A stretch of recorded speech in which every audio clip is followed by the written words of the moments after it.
भगवान की है आरती। पापियों को पाप से है तारती। श्री भागवत भगवान की है आरती। पापियों को पाप से है तारती।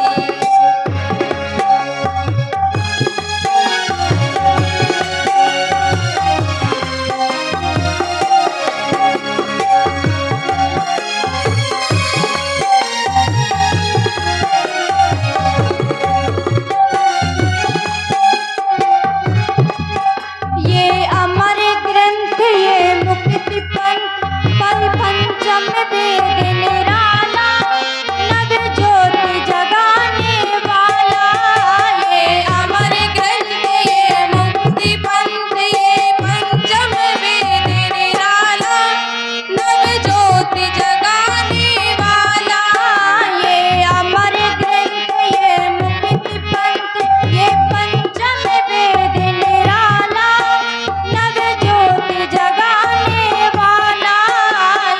अमर ग्रंथ ये मुक्ति पंथ, ये पंचम वेद निराला, नव ज्योति जगाने वाला। हरि नाम यही, हरि नाम यही, हरि नाम यही, हरि नाम यही, यही जग मंगल की आरती। पापियों को पाप से है तारती। श्री भागवत भगवान की है आरती। पापियों को पाप से है तारती।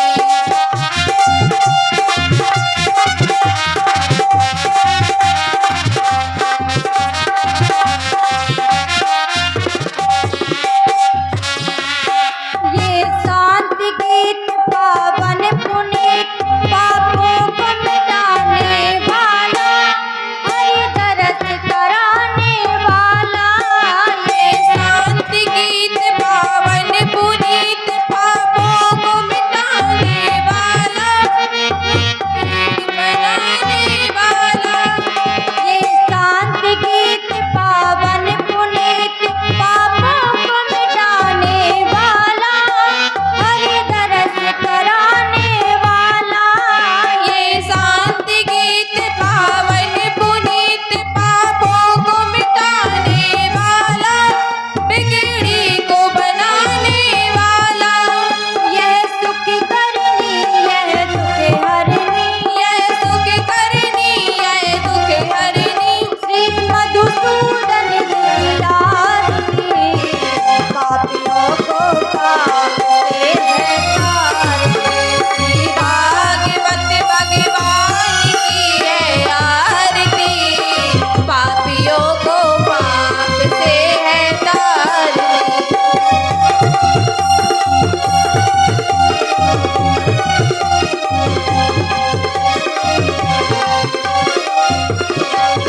ये मधुर बोल जग फंद खोल, सन्मार्ग दिखाने वाला, बिगड़ी को बनाने वाला।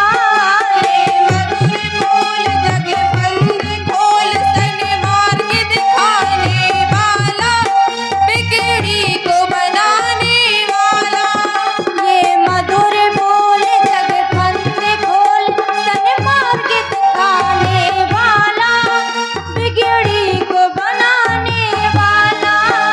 ये मधुर बोल जग फंद खोल, सन्मार्ग दिखाने वाला, बिगड़ी को बनाने वाला। श्री राम यही घनश्याम यही, श्री राम यही घनश्याम यही, प्रभु की महिमा की आरती। पापियों को पाप से है तारती। श्री भागवत भगवान की है आरती। पापियों को पाप से है तारती। श्री भागवत भगवान की है आरती। पापियों को पाप से है तारती। श्री भागवत भगवान की है आरती। पापियों को से है तारती। कर्पूर गौरम करुणावतारम संसार सारम भुजगेन्द्रहारम सदा वसन्तं हृदयारविन्दे भवं भवानी सहितं नमामि। भवं भवानी सहितं नमामि। भवं भवानी सहितं नमामि। त्वमेव माता पिता त्वमेव त्वमेव बन्धुः सखा त्वमेव त्वमेव वेद्या द्रविणं त्वमेव त्वमेव सर्वं मम देवदेव त्वमेव सर्वं मम देवदेव त्वमेव सर्वं मम देवदेव।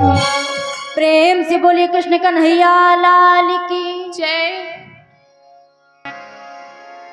आइए हम सभी लोग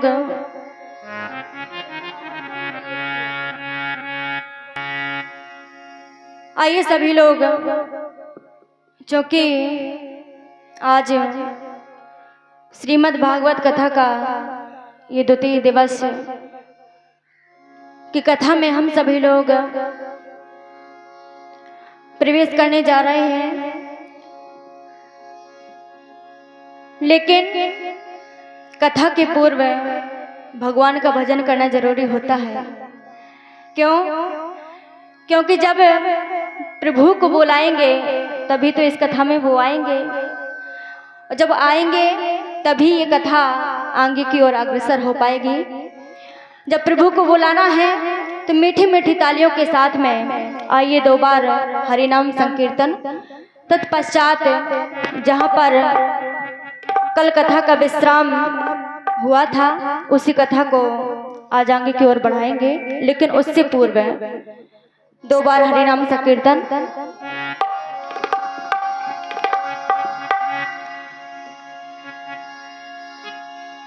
श्री राधे राधे राधे गोविंद राधे। श्री राधे राधे राधे गोविंद राधे। श्री राधे राधे राधे गोविंद राधे। श्री राधे राधे राधे।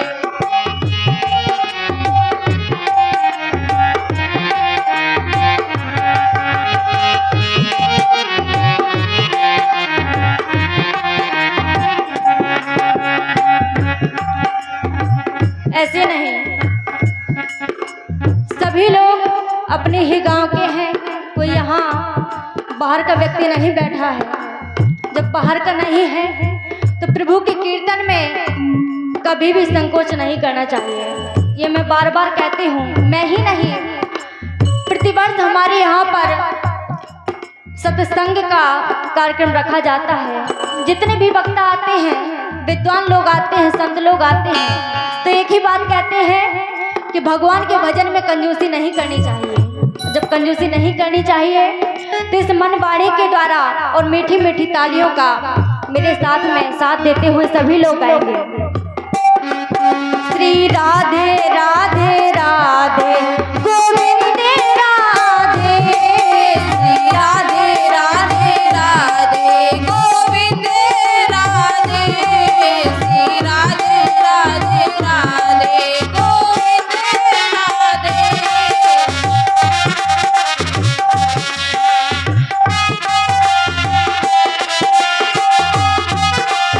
जय हो।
इतना कहने के बावजूद भी, क्योंकि वैसे भी आप जब तक भगवान को रिझाएंगे नहीं, मनाएंगे नहीं, तो भगवान आने वाले नहीं हैं। जब तक भगवान नहीं आएंगे, वैसे ही इतना ज़्यादा समय हो गया है कि 2 घंटे की केवल कथा होनी है, लेकिन उसमें भी आप सभी लोग कंजूसी कर रहे हैं। भगवान को बुलाने में भी कंजूसी नहीं करना है। हाथ खोल करके सभी लोग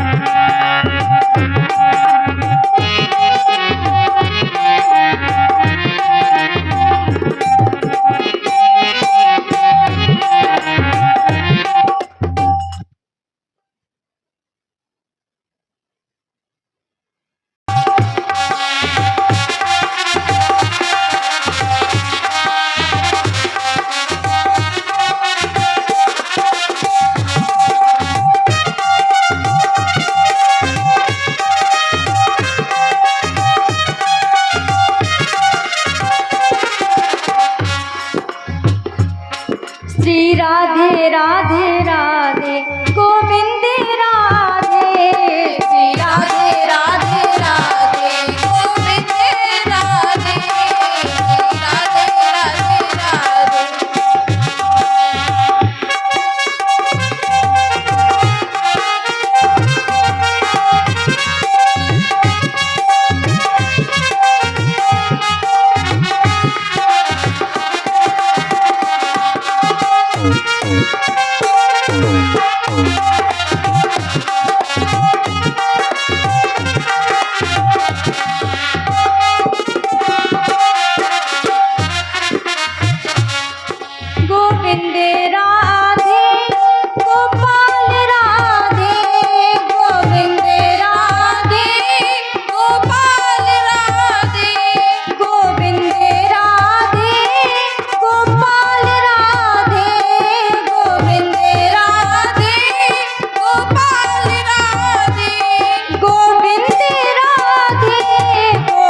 राधे, श्री राधे राधे राधे।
आप लोग सोचेंगे कई जगह ऐसा होता है जो सुनने के लिए आते हैं, और एक ये विशेष बात है और सत्य बात है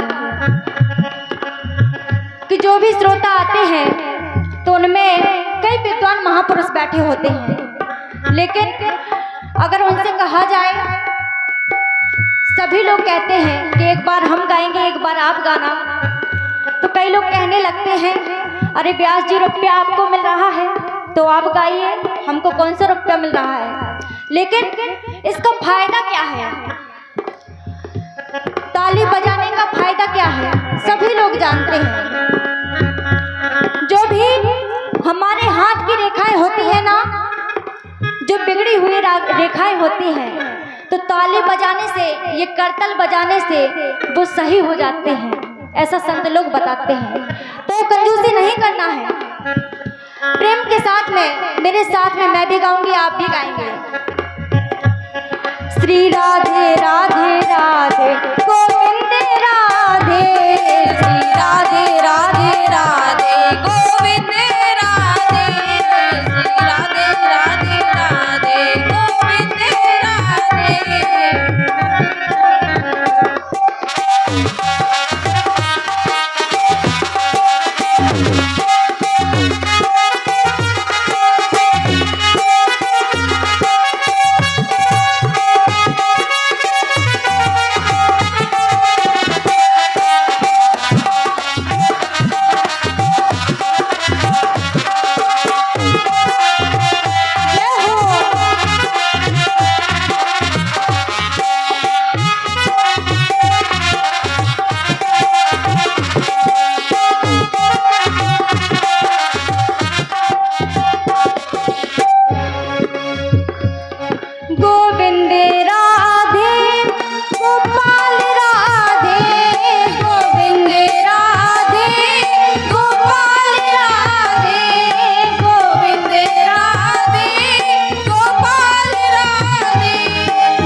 बोलिए वृंदावन बिहारी लाल की जय।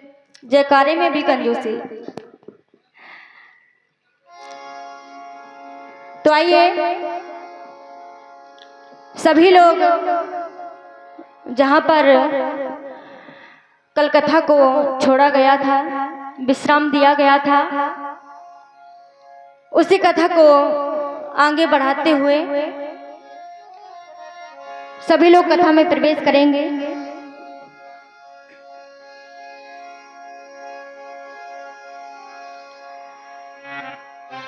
सौनकादिक ऋषियों ने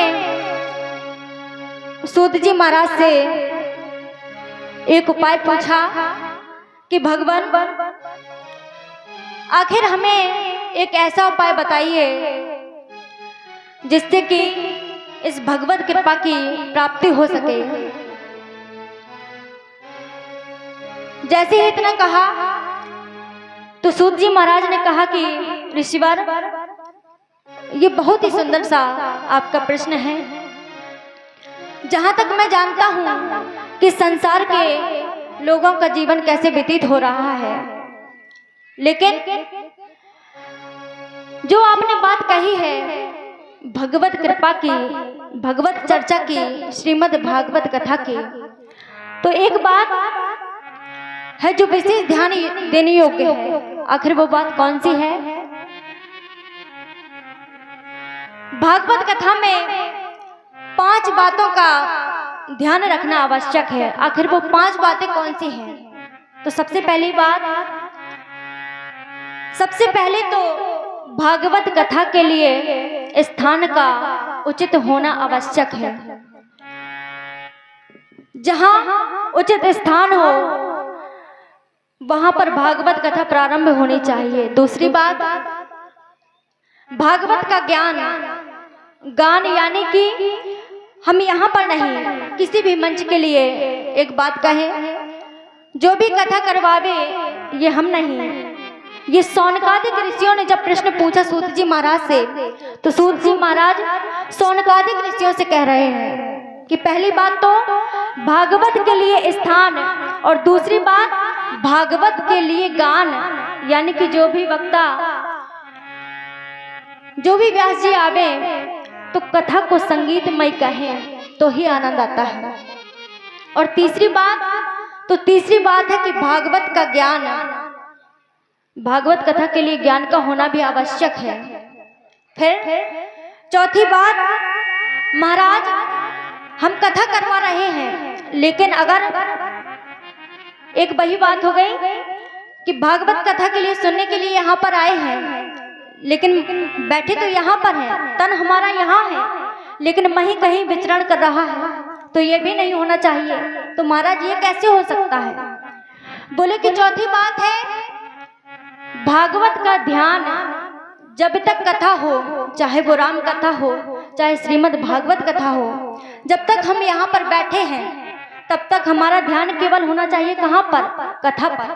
ये नहीं कि घर से चले आए, अरे अभी घर पर ये काम डला है, वहां पर मन पहुंच गया, तो इसका भी कोई फायदा होने वाला नहीं है। आप जरूर आए हैं, इससे अच्छा तो घर पर बैठकर के सुन लेते।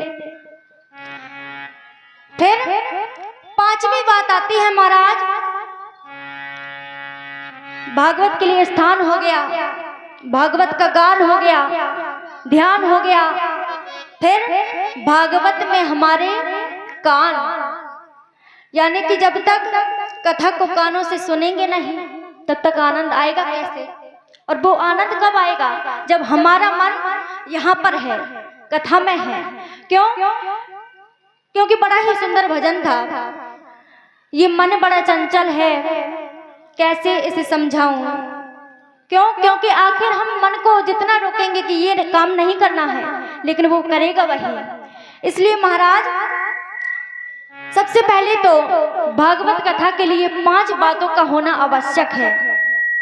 तो यहाँ पर सौनकादिक ऋषियों ने कहा कि महाराज आपने एक बात कही थी कि नारद जी ने ब्रह्मा जी के जो 4 मानस पुत्र थे, सनक, सनंदन, सनातन और सनत कुमार, तो उन्होंने नारद जी को कथा कैसे सुनाई और नारद जी ने उनके द्वारा कथा कैसे सुनी? महाराज कृपा करके हमको ये बताइए। तो श्री सूत जी महाराज कहते हैं कि ऋषिवर, एक बार देवर्षि नारद घूमते घूमते सारी पृथ्वी का भ्रमण कर लिया, भ्रमण तो कर लिया, लेकिन उन्होंने एक परीक्षा करके देखी। क्यों? क्योंकि सभी लोग जानते हैं, नारद जी के चरित्र से सभी लोग परिचित होंगे, कहीं भी वो एक जगह तो बैठ ही नहीं सकते। तो महाराज एक बार देवर्षि नारद जी तीव्र गति से सारी पृथ्वी का भ्रमण करते हुए लौट करके आए। जब लौट करके आए तो सनत कुमारों ने पूछा कि महाराज हमने तो सुना है कि आपका दर्शन जिस महापुरुष को हो जाए, जिस मनुष्य को हो जाए, तो वो जो उदास होता है ना, तो उसके मुख में भी हंसी आ जाती है, प्रसन्नता आ जाती है। लेकिन ये हम क्या देख रहे हैं कि आप ही आज उदास हैं। जब इतना कहा सूत जी महाराज ने सौनकादिक ऋषियों से, तो वहां पर नारद जी कहने लगे सनत कुमारों से कि कथम ब्रह्मन दीन मुखा कुतस चिंता तेरो भवान, त्वरितम गम्यते कुत्र कुतस चागमनम तब। कहा महाराज कथम ब्रह्मन दीन मुखा, आखिर आप ये आजकल उदास क्यों रहते हैं? नारद जी बोले क्या बताऊं, मैं सारी पृथ्वी का भ्रमण करके लौट आया, लेकिन मैंने एक बात देखी इस सारे संसार में कि कहीं भी मुझे भ्रमण करते हुए काशी गया, हरिद्वार गया, पुष्कर गया, सभी जगह गया, तीर्थंकर में गया, बद्रीनाथ गया, लेकिन मुझे कहीं भी शांति नहीं मिली। जब इतना कहा तो बोले महाराज कारण क्या है? तो नारद जी कहने लगे कि कथम ब्रह्मन दीन मुखा कुतसि चिंता तिरो भवान त्वरितम गम्यते कुत्र कुतसि चागमनम तब। कहा कि महाराज मैं सारी पृथ्वी का भ्रमण करके आ गया लेकिन मुझे शांति नहीं मिली। जब नारद जी ने इतना कहा तो सनत कुमार जी कहने लगे कि महाराज शांति नहीं मिलेगी। बोले तो शांति मिलेगी कैसे? तो सनत कुमार जी कहते हैं महाराज शांति मिलेगी तो उसका केवल एक उपाय है। वो उपाय कौन सा है? श्रीमद् भागवत कथा का श्रवण, यानी कि श्रीमद् भागवत का पाठ करो। देवर्षि नारद ने जैसे ही इतना सुना तो बोले महाराज आप कहते हैं कि श्रीमद् भागवत कथा का श्रवण करें, और जहां तक मैंने तो वेदों का पाठ किया, वेद मंत्र का उच्चारण किया, लेकिन मुझे तब भी शांति नहीं मिली। वेदों का उच्चारण किया तब शांति नहीं मिली, तो फिर ये श्रीमद् भागवत कथा को श्रवण करने से क्या मिलेगा? तो सनत कुमार जी बड़ा ही सुंदर जवाब देते हैं। क्या?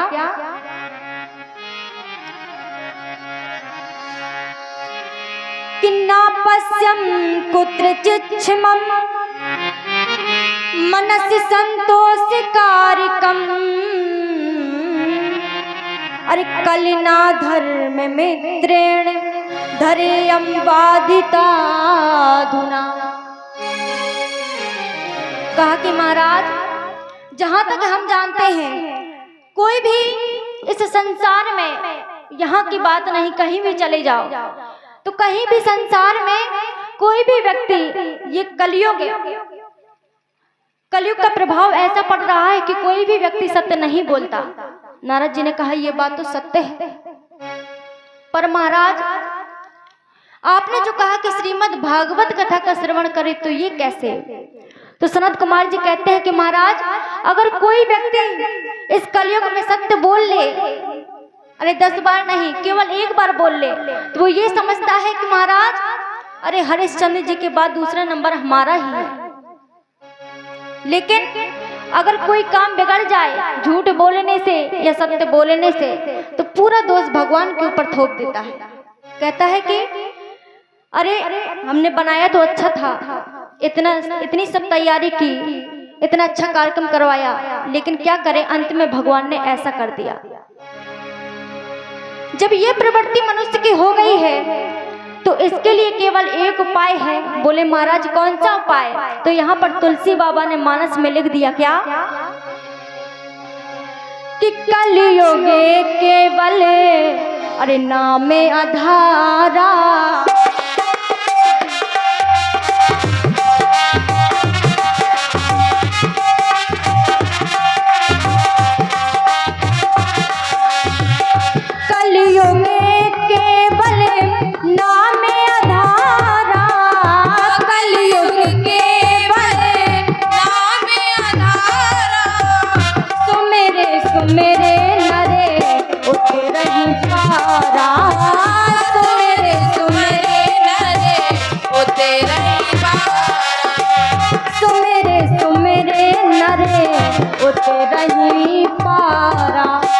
बोले कि महाराज इस कलयुग में केवल एक ही सरल उपाय है। बोले कौन सा?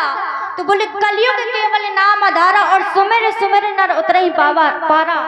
अगर इस भव सागर से पार उतरना है महाराज तो केवल 2 अक्षर के नाम को अपना लीजिए। कौन सा नाम? राम का नाम। बोले अच्छा? बोले हाँ। बोले पार हो जाएंगे? बोले बिल्कुल। क्यों? क्योंकि इसका प्रमाण भी है। जब हम आगे की कथा सुनेंगे तो एक व्यक्ति का नाम आएगा जिसका केवल 1 बार उसने जैसे तैसे नाम लिया, भाव से ले चाहे को भाव से ले, लेकिन केवल भगवान का 1 बार नाम ले लिया तो उसका फल कितना बड़ा हुआ, उसको परिणाम क्या मिला। इसमें भागवत में ऐसा प्रमाण दिया गया है। तो सनत कुमार जी ने कहा कि महाराज आपको कहीं भी शांति नहीं मिली? बोले नहीं। लेकिन नारद जी ने कहा कि महाराज कहीं शांति तो नहीं मिली। क्यों? क्योंकि उसका एक कारण है। आजकल देखता हूँ तो घर में सबसे ज्यादा चलती किसकी है? बोले किसकी? बोले नई बहू की। बोले ये कैसे? तो यहाँ पर वेद व्यास जी बड़ा ही सुंदर व्याख्यान करते हैं कि तरुणी प्रभुता गे है श्याल को बुद्धिदायका, तो कन्या विकृपणो लोभाद दंपति नाम चाकल के नाम। बोले महाराज इसका एक कारण है जो घर घर में देखने को मिलता है। बोले कौन सा कारण? बोले कि किसी भी घर में जाओ, कोई भी सलाह लेनी हो तो अब बुजुर्ग की नहीं चलती। बोले महाराज चलते किसकी है? बोले नई बहू की। लेकिन ये भी ठीक है, नई बहू की चलती ये कोई बुरी बात नहीं है, लेकिन चलनी कितनी चाहिए? बोले कि तरुणी प्रभुता गे है अरे श्याल को बुद्धिदायका, तो कन्या विकृणो लोभात दंपति नाम चाकल के नाम। बोले महाराज सलाह लेनी चाहिए, ये कोई बुरी बात नहीं है कि कल के दिन कोई नई बहू आ जाए घर में तो उसको बिल्कुल अलग कर दें, नहीं तुम हमारे मामले में मत पड़ो। महाराज ये भी नहीं होना चाहिए, लेकिन सलाह कितनी लेनी चाहिए? बोले जब तक छोटे छोटे काम हो तब तक तो बहू की चल जाती है, लेकिन अगर कोई बड़ा सा काम करना हो तो सबसे पहले उसमें सलाह लेनी चाहिए। तो किसकी? बुजुर्ग लोगों की, अपने माता पिता की। क्यों? क्योंकि हमारे ब्रज में एक कहावत है, सभी लोगों ने सुनी होगी। एक कहावत है कि दीवार बिगाड़े आरो और घर बिगाड़े, पता होगा सभी लोगों को कि दीवार बिगाड़े आरो और घर बिगाड़े सारो। आप लोग कहेंगे कि महाराज अरे उसमें साली की बुराई कर दी, ऐसा नहीं है, ये मैं नहीं कह रही, ऐसा भागवत महापुराण में लिखा है। ये महाभारत में प्रमाण मिलता है कि दुर्योधन के परिवार में जब शकुनी मामा आ गए, सबको पता होगा कि क्या हुआ। इसका एक प्रमाण है, इसलिए कहा गया, ब्रज में कहावत है कि अगर घर में हमारे ज्यादा अलमारियां कटवा दें तो वो दीवार को कमजोर कर देती है। इसी प्रकार से अगर हम घर में सलाह लेंगे किसकी?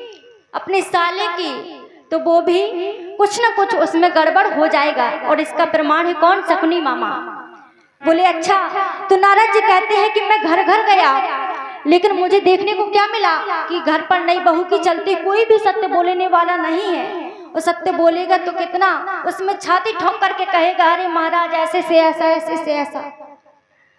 वो समझेगा कि अरे हरिश्चंद्र के बाद दूसरा नंबर केवल मेरा ही है, मेरे अलावा सत्य बोलने वाला कोई नहीं है।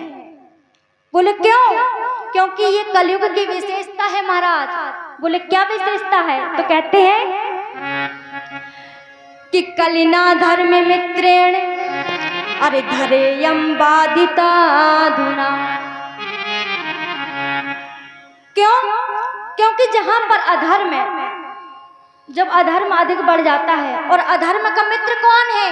तो महाराज अधर्म का मित्र ही है कलयुग। और जहां पर इसकी प्रवृत्ति अगर एक बार बढ़ गई तो उसने सबकी बुद्धि को विकृत बना दिया। एक लोग की बात नहीं, अगर हम कोई शुभ कार्य करेंगे तो उसमें 100% कलयुग अपना प्रभाव दिखाएगा कि नहीं ऐसा से ऐसा नहीं करना है, तो पीछे पिछलेगा, लेकिन हमें उसकी बात नहीं माननी है। कहेगा लेकिन उसकी बात माननी नहीं है। तो नारद जी यहाँ पर कहते हैं कि महाराज मैंने सारी पृथ्वी का भ्रमण कर लिया, लेकिन एक दृश्य देखा, वृंदावन धाम में एक दृश्य देखा कि एक युवती के पास में 2 महापुरुष बैठे हुए हैं, और उस युवती का नाम है भक्ति, और 2 महापुरुष हैं जो वो है जय और विजय। तो महाराज मैंने वहां पर एक दृश्य देखा कि वो जो युवती है उसके पास में जो 2 महापुरुष बैठे हैं तो वो बुजुर्ग हैं, यानी कि उनका बुढ़ापा आ गया है। मैंने उनसे कारण पूछा कि माता ये सब क्या है? तो भक्ति देवी ने कहा कि महाराज, मेरे पुत्रों का बुढ़ापा आ गया है, कोई ऐसा उपाय करिए कि मेरे पुत्रों का बुढ़ापा दूर हो जाए। जब भक्ति देवी ने ऐसा कहा तो नारद जी कहने लगे कि माता, केवल एक उपाय है। आखिर वो उपाय कौन सा है? अब नारद जी तब तो श्रीमद् भागवत में विश्वास नहीं करते थे। उन्होंने कहा कि माँ, वेदों का पाठ कराइए, पूजन करवाइए, मंत्र का उच्चारण करवाइए, तो आपके पुत्रों का बुढ़ापा दूर हो जाएगा। लेकिन जैसे ही नारद जी ने इतना कहा तो वहां से आकाशवाणी हो गई और आकाशवाणी से शब्द सुनाई दिए कि अगर इन दो महापुरुषों का बुढ़ापा दूर करना है तो आपको एक कार्य करना पड़ेगा। और वो कार्य कौन सा? बोले कि सत्कर्म करना पड़ेगा। लेकिन बात तो आती कि सत्कर्म है क्या? तो सनत कुमार जी कहते हैं कि सत्कर्म है श्रीमद् भागवत कथा। आप कितने भी ग्रंथों को पढ़िए, लेकिन जो सार है श्रीमद् भागवत में वो कहीं पर नहीं है। जब ये शब्द सुनाई दिए आकाशवाणी के द्वारा, नारद जी सोचने लगे, मन में विचार करने लगे कि ये तो ठीक है कि सत्कर्म करें, श्रीमद् भागवत कथा को सुनवाएं दो महापुरुषों को, लेकिन अब भागवत कथा कहे कौन, सुने कौन? क्यों? क्योंकि ये ऐसी अवस्था में है, फिर मंडप कहाँ बनवाया जाए। नारद जी ने मन में विचार किया, बोले कैसे भी करके मुझे ये करना तो है, कथा सुनवानी है। मन में विचार किया और किया क्या? सत्कर्म सूच को नूनम ज्ञान यज्ञ स्मृतो बुधई श्रीमद् भागवत आलापा सातु गीता शुकादि। बोले महाराज, यदि ज्ञान और वैराग्य का बुढ़ापा दूर करना है तो इसके लिए तो उनको श्रीमद् भागवत कथा ही सुनवानी पड़ेगी। तो नारद जी ने किया क्या? बोले माता, अगर आप सहमत हो तो एक उपाय बताऊं। भक्ति देवी बोली, महाराज कृपा करके बताइए, कैसे भी करिए, लेकिन मेरे इन बेटों का बुढ़ापा दूर कर दीजिए। जब इतना कहा तो नारद जी ने वेद वृक्ष के नीचे श्रीमद् भागवत का मंच बनवाया और सुनने के लिए वहां पर भक्ति देवी और दो जो महापुरुष यानी कि ज्ञान और वैराग्य को लेकर के बैठ गए।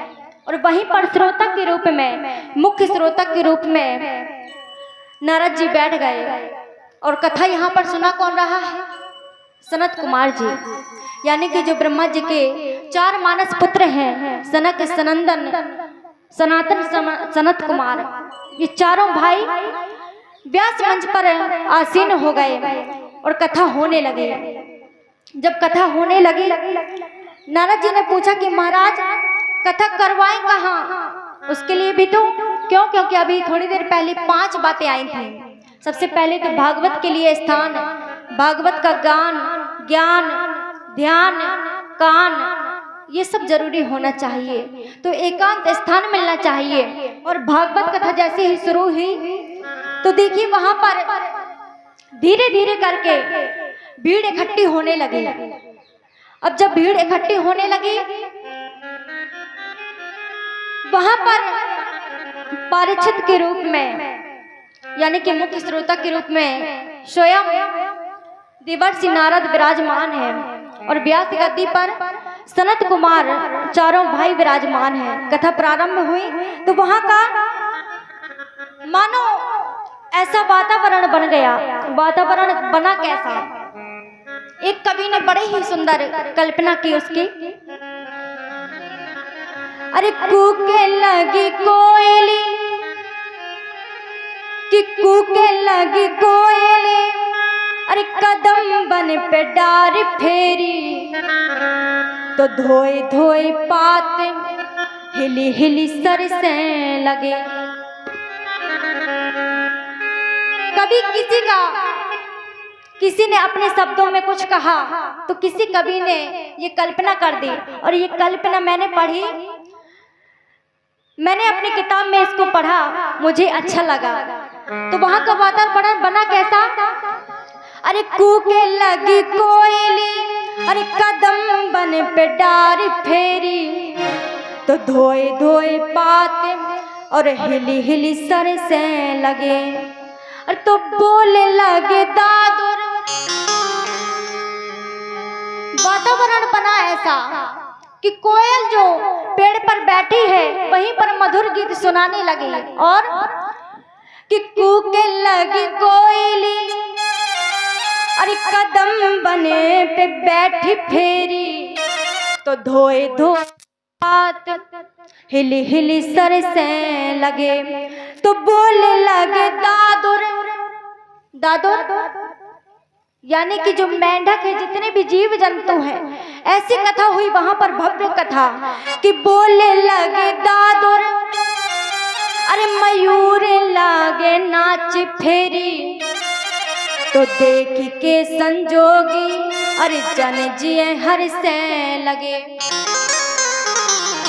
वहां का मानो ऐसा वातावरण, यानी कि प्रकृति उसी के अनुकूल हो गई, जहां पर सनत कुमार जैसे, ब्रह्मा जी के मानस पुत्रों जैसे व्यास गद्दी पर व्यास जी आसन हो, विराजमान हो, और स्वयं मुख्य श्रोता के रूप में देवर्षि नारद जी विराजमान हैं। तो वहां पर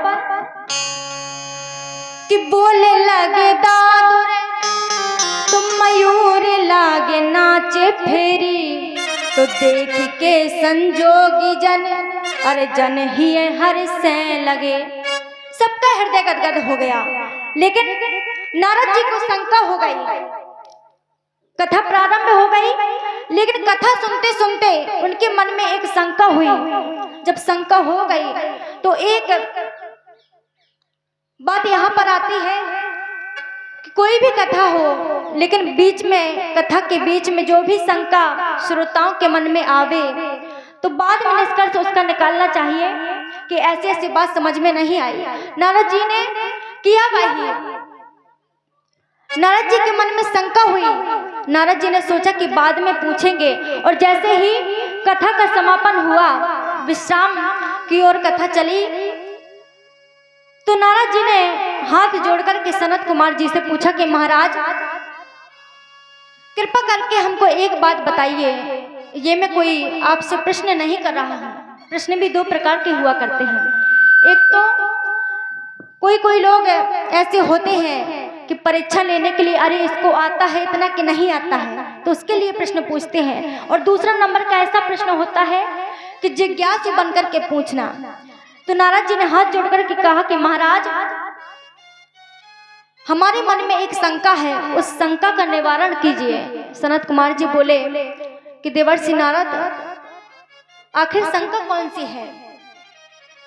नारद जी ने कहा कि महाराज, ये तो सुना है कि कोई भक्त, यानी कि कोई जो हमेशा पुण्य करता रहे, सत्कर्म करता रहे, अगर वो व्यक्ति भागवत कथा को सुने तो उसको मुक्ति मिल जाती है। बोले हाँ, लेकिन महाराज एक बात बताइए कि अगर कोई व्यक्ति जिसने अपने जीवन में कभी भी पुण्य नहीं किया, धर्म काम में कभी भी एक पैसा खर्च नहीं किया, और वो आकर के इस भागवत कथा में बैठ जाए, पंडाल में आकर के बैठ जाए, तो क्या उसको भागवत कथा सुनने से मुक्ति मिल जाती है?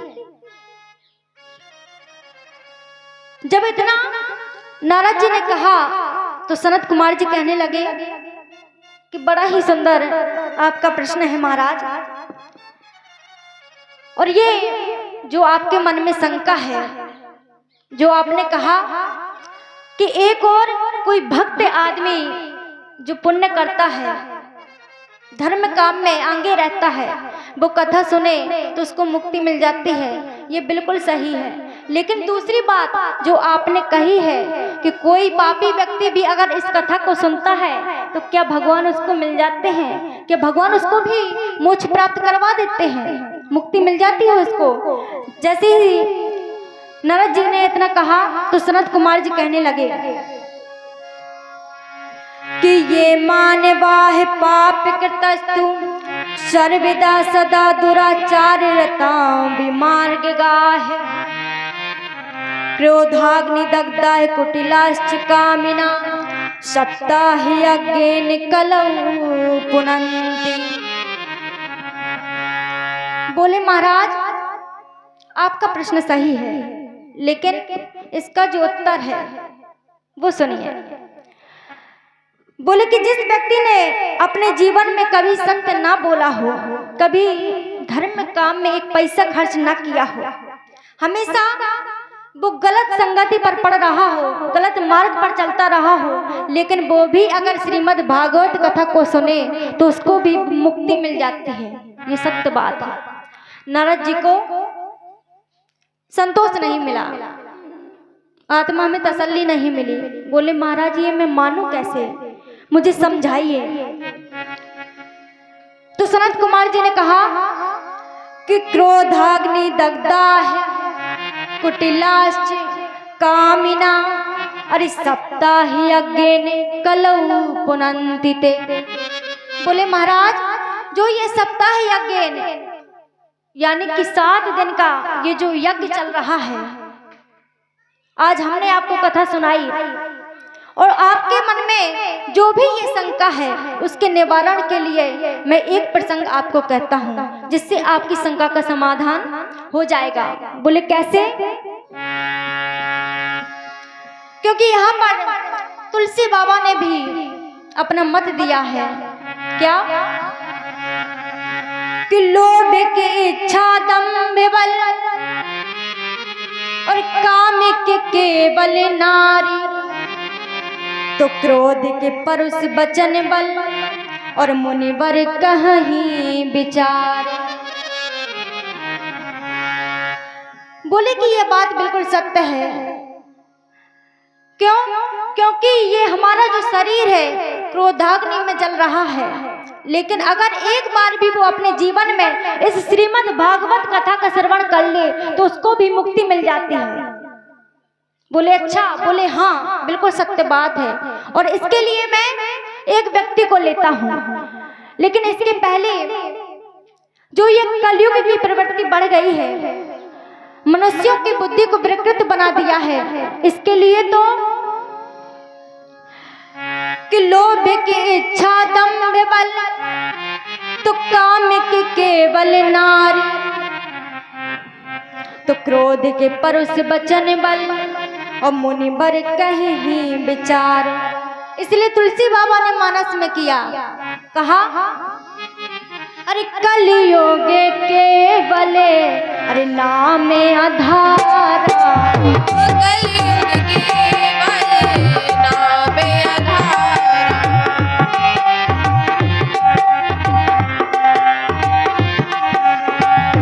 कलियुग केवल नाम आधारा, कलियुग केवल नाम आधारा, सुमेरे सुमेरे नरे उत रही पारा, सुमेरे सुमेरे नरे उत रही पारा, सुमेरे सुमेरे नरे उत रही पारा। बोले महाराज इसके लिए तो केवल हमें एक काम करना होगा। क्या? बोले कि हरि की कथा अनंत है, कोई पार पा नहीं सकता, लेकिन एक उपाय की कलियुग केवल अरे नाम आधारा, तो सुमेरे सुमेरे नरे अरे उते रही बारा। बोले लेकिन जो आपके मन में शंका है, इसके लिए एक प्रसंग आपको कहता हूँ। तो सनत कुमार जी नारद जी से कहने लगे, श्रीमद् भागवत में बड़ा ही सुंदर श्लोक लिखा है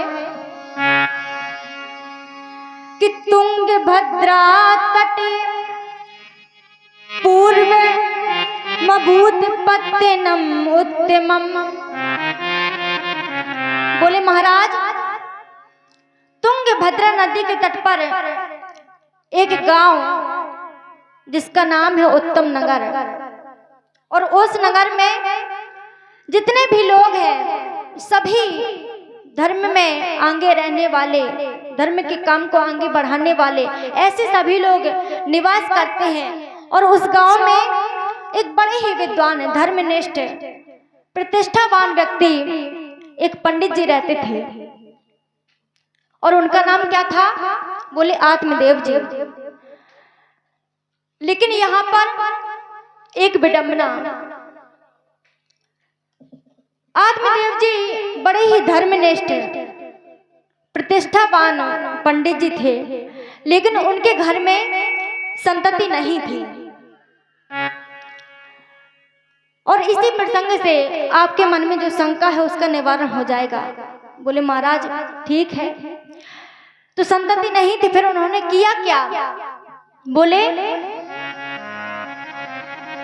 कि तुंगभद्रा तटे पूर्वे भूतिपत्तनम उत्तमम। बोले उनकी संतति नहीं थी तो बड़े ही चिंतित रहते थे, अरे हमारे घर में भी कोई पुत्र होता। और एक बात, दुखी रहते क्यों थे? एक और विशेष बात थी उनके घर में, जो गाय थी वो भी बांझ थी, तुलसी का जो पेड़ था, तुलसी दल था, वो भी हमेशा कभी हरा भरा नहीं रहता, वो भी मुरझाया हुआ रहता था। तो पंडित जी उस पेड़ को देखते, अपनी गाय को देखते, बड़े ही करुण शब्दों में प्रभु से कहने लगे कि प्रभु दिया तो आपने सब कुछ, लेकिन मेरे घर में आखिर ऐसा क्या हो रहा है? मैंने कौन सा पाप किया है जिसकी वजह से ना तो मेरे घर में ये तुलसी दल कभी भी हरा भरा होता है और ना ही ये गाय को संतति होती है, ना ही कोई मेरा पुत्र है। एक दिन पंडित जी ने किया क्या? रुदन करते करते वन की ओर चले गए। वन की ओर चले गए, जंगल में एकांत में बैठ गए समाधि लगा करके। वहां से एक संत जी गुजरे। संत जी ने देखा कि कोई बड़ा ही विद्वान ब्राह्मण है। पास गए, कहा कि महाराज आप वन में कैसे? आत्मदेव जी बोले महाराज क्या बताऊं, एक कृपा कीजिए। क्यों? क्योंकि मैंने सुना है संत कृपा से बड़ी कोई कृपा नहीं होती। बोले कारण क्या है, आप इस वन में आए क्यों हैं? आत्मदेव जी बोले कि महाराज सब कुछ अच्छा है, कोई भी कमी नहीं है, लेकिन एक बात मुझे समझ में नहीं आती कि मेरे घर में जो तुलसी दल है वो भी हमेशा मुरझाया हुआ रहता है, गाय भी है तो वो भी बांझ है और मेरे भी कोई पुत्र नहीं है। महाराज ऐसी कृपा कीजिए कि मुझे पुत्र की प्राप्ति हो जाए। जब इतना कहा तो संत जी विचार करने लगे। संत जी मन में सोचने लगे कि कोई रोता है पुत्र के लिए कि अगर नहीं है तो भी रोता है, और अगर हो जाए तो होने के बाद अगर पुत्र भी को पुत्र हो जाए तो उसके बाद भी हमें पश्चाताप होता है कि अगर ऐसे से ऐसा ना होता तो सही रहता। अरे होता ही नहीं, 4 दिन रो लेते। संत जी ने कहा कि महाराज आप पुत्र के लिए इतना रुदन कर रहे हैं, इसलिए वन में आए हैं? बोले हाँ महाराज। तो संत जी ने कहा कि महाराज अगर ये दुनिया की मोह माया में पड़ोगे तो बहुत पछताओगे। बोले महाराज मैं कुछ नहीं जानता, मैं इतना जानता हूँ कि संत कृपा सबसे बड़ी होती है, और अगर आप कृपा कर देंगे, आपका आशीर्वाद मिल जाए तो मेरे घर में भी पुत्र की प्राप्ति हो जाएगी। जब ज्यादा ही निवेदन किया तो संत जी कहने लगे कि वैसे तो आपके मस्तिष्क की रेखा मैंने पढ़ ली है, और रेखा पढ़ी तो मुझे प्रतीत हो रहा है कि आपके भाग्य में, आपकी किस्मत में कोई पुत्र प्राप्ति है ही नहीं। अब जैसे ही इतना कहा तो आत्मदेव जी और रुदन करने लगे। बोले कि महाराज मुझे आपसे ये आशा नहीं थी। मैं हार के प्रभु से कई बार विनती की, लेकिन प्रभु ने भी मेरी नहीं सुनी। और आप भी कह रहे हैं अगर आप चाहें तो सब कुछ कर सकते हैं। संत जी ने कहा कि महाराज एक बार सोच लो, अगर पुत्र चाहते हो तो एक उपाय बताता हूँ। बोले कौन सा? बोले महाराज अगर पुत्र चाहते हो तो मेरी एक सलाह मानो। बोले क्या? संत जी बोले कि गोविंद को ही अपना पुत्र मान लो। बोले गोविंद को पुत्र, भगवान को पुत्र कैसे मान सकता हूँ, मुझे तो पुत्र चाहिए। संत जी ने बड़ा ही सुंदर जवाब दिया। बोले कि अगर इस संसार के मोह माया में पड़ोगे कि ये मेरा है, ये मेरा पुत्र, और अगर उसमें एक बार ममता फंस गई तो जीवन भर रोना पड़ेगा। क्यों? कि मुंचा ज्ञानम प्रजारूपम बलिष्ठा कर्मणो गति विवेकम तु समासाध्य त्यज संसार वासिनम। बोले कि पंडित जी एक सलाह मानिए, अगर पुत्र ही चाहिए तो भगवान को अपना पुत्र मान लो। बोले नहीं संत जी, मुझे बस मेरे ऊपर हाथ रख दीजिए कि आपको पुत्र होगा। बोले अगर नहीं मानते, यही चाहते हो, लेकिन पछताना पड़ेगा। बोले कोई बात नहीं, देखा जाएगा। संत जी ने आत्मदेव जी को एक फल दिया। बोले कि फल तो दे रहा हूँ, लेकिन जैसा मैं कहूँ इस फल को अपनी पत्नी को वैसे ही खिलाना है। बोले ठीक है महाराज, जैसा कहेंगे वैसा करूंगा। सब विधि विधान बताया उस फल का, और आत्मदेव जी उस फल को लेकर के अपने घर में आए। जैसे ही घर में आए तो देखिए यहाँ पर जो पंडित जी की पत्नी है, नाम क्या है? धुंधली देवी। और जितने ही एक और पंडित जी का स्वभाव और एक और उनकी पत्नी का स्वभाव, पंडित जी जितने ही प्रतिष्ठावान, कर्मनिष्ठ ब्राह्मण, धर्मवान, हमेशा धर्म करते रहते, धर्म के कामों में आगे रहते, और पत्नी उसके तुरंत विपरीत, अगर बोली भी बोलती तो एकदम कर्कश, तीखी वाणी। लेकिन ऊपरी मन से, यानी कि पति देव के आने का समय हो रहा है तो बड़ी आराम से जाके बड़ी बड़ी मीठी मीठी सी बातें करके गेट खोलेगी। अरे आप आ गए, स्वागत किया। बोले हाँ। सारा वृत्तांत बताया कि ऐसे से ऐसा हुआ। उस फल को अपनी पत्नी को दे दिया। बोले कि देवी, इस फल के द्वारा हमें पुत्र की प्राप्ति होगी, लेकिन इसका एक विधि विधान है, उसको तुम्हें करना होगा। धुंधली देवी बोली कि स्वामी आप जैसा कहेंगे मैं वैसा करूंगी। और आत्मदेव जी ने वो फल धुंधली देवी को दे दिया। लेकिन अब धुंधली देवी के जीवन पर, उसके चरित्र पर एक बार विचार करिए। फल तो दिया, लेकिन उसने किया क्या उस फल का? पंडित जी फिर से निकल गए। बाहर जैसे ही निकले तो धुंधली देवी पड़ोस में गई, और उनकी एक सहेली थी जिसके 6 पुत्र थे। उसके पास गई और बोली कि जिसके पास खाने को है, जिसके पास धन संपत्ति है, तो उसके पास पुत्र नहीं है, और जिसके पुत्र है तो उसके लिए खाने के लिए नहीं, उसके घर में दाना भी नहीं है। बोले तुम्हारी कहने का मतलब क्या है? तो धुंधली देवी बोली कि मेरे पति ने एक फल दिया है मुझे, लेकिन वो मेरी बस की बात नहीं। क्यों? क्योंकि उसमें इतना नियम लगना है कि वो मैं नहीं कर सकती, और ये गर्भ धारण करना ये मेरे बस की बात नहीं। ऐसा करो कि इस फल को तुम ले लो, और इसके बदले में मैं तुम्हें बहुत सारा धन दूंगी, धन संपत्ति दूंगी, लेकिन जब पुत्र हो जाए तो तुम कहना कि ये पुत्र आपकी पत्नी को हुआ है। जैसे ही पुत्र का जन्म हो तुरंत मुझे दे देना, मैं झूठ बोल दूंगी अपने पति से। क्यों? क्योंकि वो इतने भोले भाले हैं, जो मैं कहूंगी वो मान जाएंगे। सहेली ने कहा कोई गड़बड़ी तो नहीं हो गई? बोले नहीं। सहेली भी धन के लोभ में आ गई। बोले ठीक है। और उस सहेली ने क्या किया, आधा फल तो उसने खाया, लेकिन पंडित जी के घर में जो गाय थी आधा फल उस गाय को खिला दिया। उसका परिणाम क्या हुआ, धुंधली देवी की जो सहेली थी उसी दिन उसको पुत्र की प्राप्ति हुई, पुत्र ने जन्म लिया।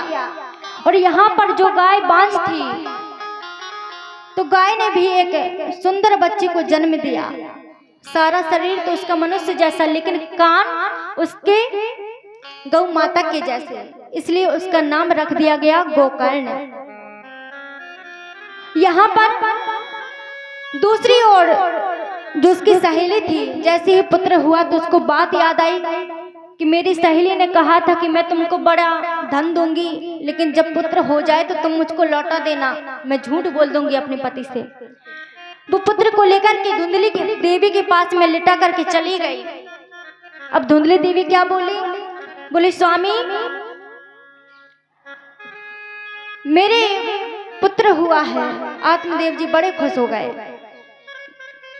बात याद आई, बोली ये संत कृपा है, संत जी के आशीर्वाद से आज हमें पुत्र की प्राप्ति हो गई। बोले कि अब इसका नाम क्या रखा जाए। धुंधली देवी बोली पहले आप सोचकर बताइए। तो आत्मदेव जी ने मन में विचार किया, बोले मेरा नाम है आत्मदेव, तो मैं अपने बेटे का नाम रखूंगा परमात्मदेव। लेकिन जैसे ही आत्मदेव जी ने इतना कहा कि परमात्मदेव, तो धुंधली देवी बोली अरे स्वामी 9 महीने बच्चे को मैंने अपने गर्भ में रखा और आप नाम देंगे अपने नाम पर। अरे नहीं, ऐसा नहीं हो सकता, नाम मैं रखूंगी। बोली मेरा नाम है धुंधली देवी, तो मेरे पुत्र का नाम होगा धुंधकारी। आत्मदेव जी ने कहा कि देवी जैसे में तुम्हारी खुशी वैसे में मेरी खुशी, चलो पुत्र का नाम धुंधकारी हो गया। और दोनों पुत्र धीरे धीरे बड़े हुए, लेकिन हुआ क्या, धुंधली देवी की जितने भी लक्षण थे सारे के सारे उस धुंधकारी पुत्र में आ गए। लेकिन दूसरी ओर जिस गोकर्ण ने गाय माता के गर्भ से जन्म लिया, गोकर्ण जी